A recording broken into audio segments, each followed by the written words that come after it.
you ever noticed this pattern in history? Big countries rise, small countries suffer, and somehow it keeps happening over and over again. What if this is not random? What if the world has been running on the same blueprint for thousands of years, just with different names and flags? If you go back far enough, you start seeing something unsettling. Ancient empires did it. Colonial powers did it. Modern superpowers still do it. It almost feels like history keeps resetting, but the behavior never changes. Big countries need three things to grow: resources, cheap labor, control. Smaller countries usually have at least one of those, sometimes all three. So instead of building everything themselves, powerful nations look outward. They extract, they influence, they destabilize. And when resistance happens, they justify it as protection, freedom, or security. Ancient empires expanded by conquering weaker regions, not because they were evil, but because power always demands fuel. Gold, land, food, manpower.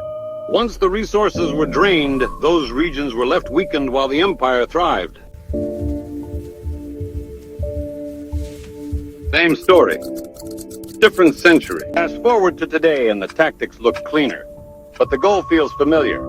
Sanctions instead of swords, economic pressure instead of armies, political influence instead of direct rule. Then there is Venezuela, a country rich in oil, a struggling economy, foreign interest, political instability.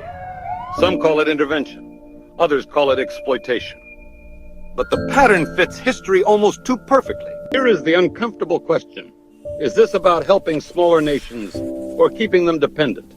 Continuing previous line. Be honest. Do you think powerful countries ever act without self-interest? Or is exploitation just rebranded in modern language? Drop your thoughts in the comments. I want to see how people really feel about this. Maybe history is not moving forward. Maybe it is looping. No additional spoken content beyond continuing VO new empires. Same hunger, same outcome. And every time the world resets, the lesson gets buried under a new story. Continuing previous line. So the real question is not why big countries use smaller ones. The real question is this. Continuing previous line. If history keeps repeating itself, are we learning anything at all?